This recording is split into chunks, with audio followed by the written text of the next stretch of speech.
Three. Oh, hey everybody, it's Marty here, and He literally started the countdown with three, but he'd already started the actual thing. So he said three and went, "Oh shit!" It was great. It was amazing.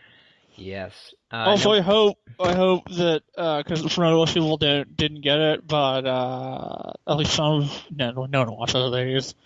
The mm, whole the set box thing was all foreshadowing for the fact that it would A turn out to be Snake and he'd be in a box full of snakes. So I feel like the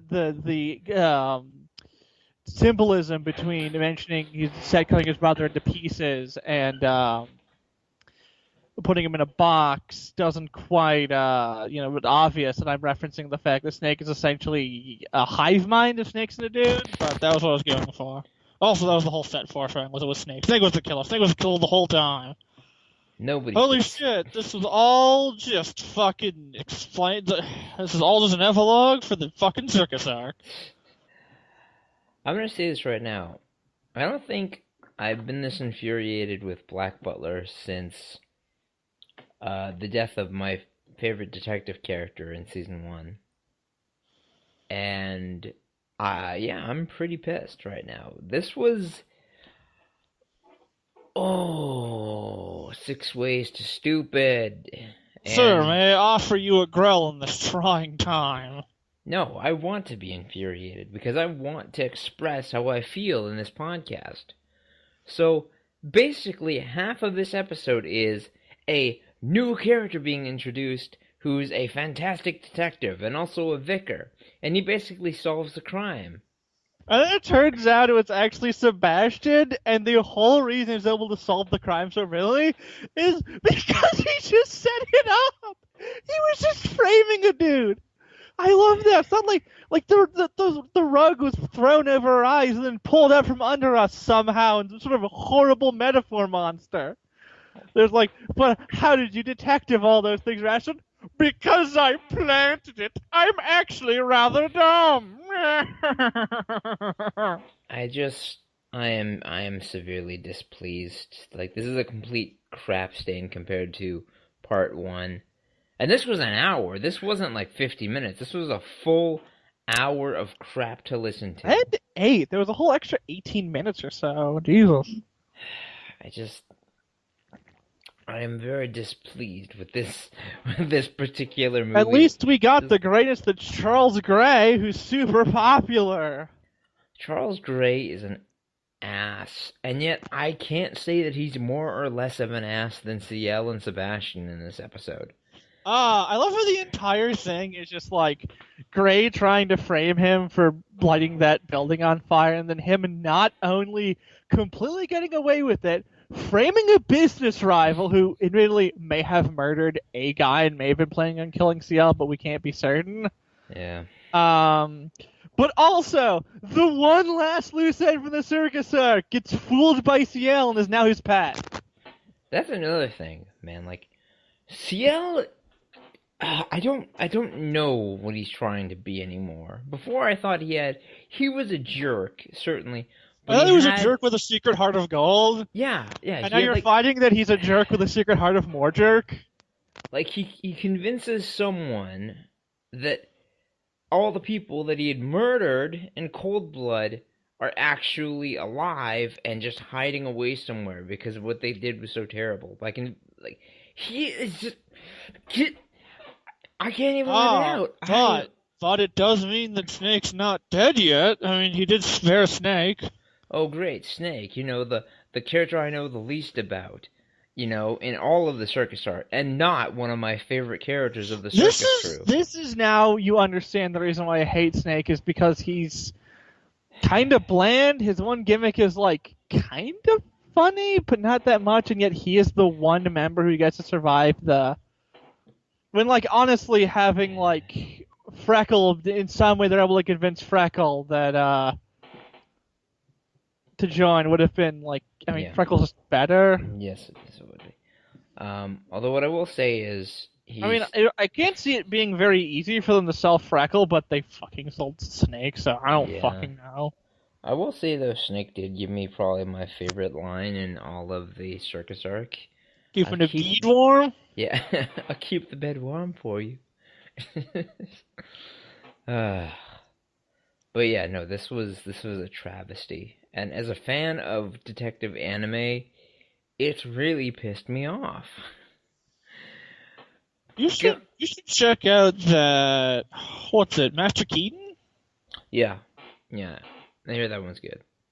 Okay, I'm gonna give you where these characters. Okay, so as you know, numbers 1 through 4 are Seb, Ciel, Undy, and Grell, Alright. and then I'll go down to number 10. Vincent's Dead Phantom Hive, most popular Black Butler. Imagine if he was still alive. And then number 6, part of the Devil 6, part of the 6 most popular characters, because we're going by 6, not 5, is Charles fucking Gray.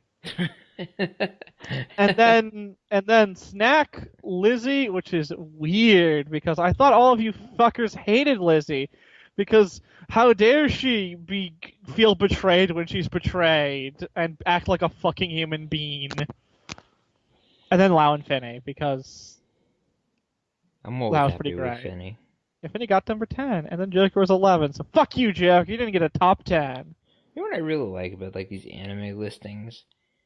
I like when they when they don't put the main character, but also when like the main character gets put into like a very low spot. That's always great when it's like fucking the main character's like in the 20s and like some minor character's like number fucking 1.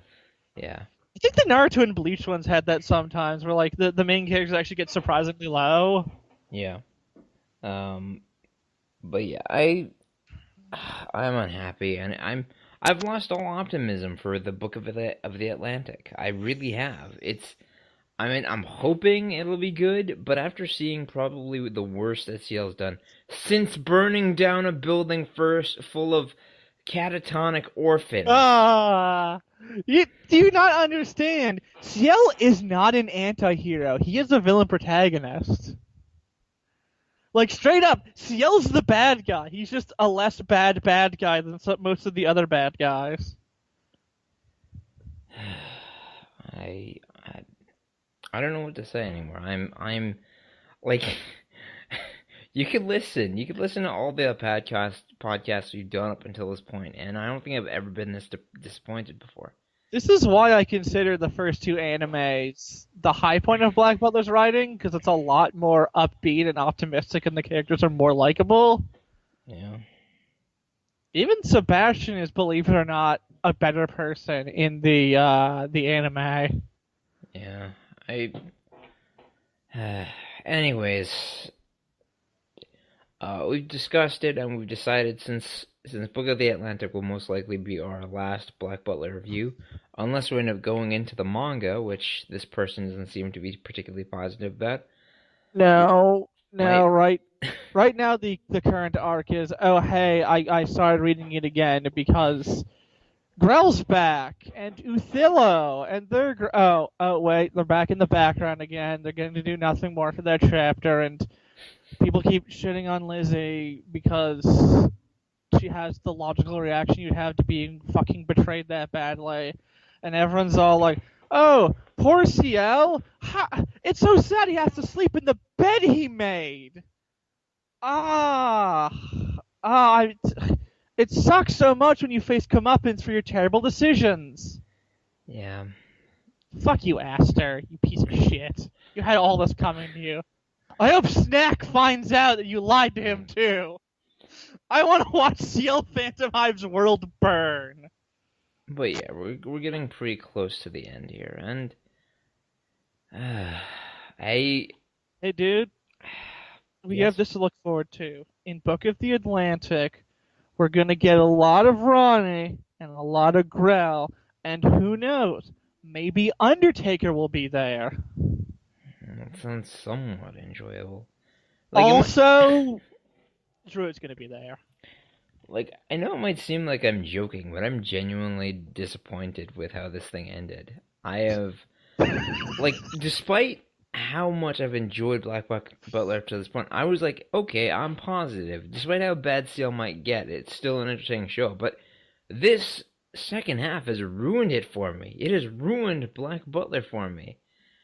And when an anime that you didn't even weren't very interested in the first place gets ruined for you, I mean, what else is there to do? It turns out our clever anti-hero protagonists are actually just dudes who are fucking assholes who just rigged the game from the start. In any case, we're almost done, and I'm hoping Book of the Atlantic can actually make me more positive about what is yet to come. So, we'll see. Phoenix. Phoenix is going to be worth it. Trust me, the Phoenix is going to be worth it. I don't even have enough positivity to end this video, or recording. You end it. I'm just going to sit here, depressed. Actually, shit, I've already done the That's My Mama joke, haven't I? Yes. Oh, fuck me! Yes! I'll have what she's having? Better? Dun dun dun dun dun. We'll see you next week.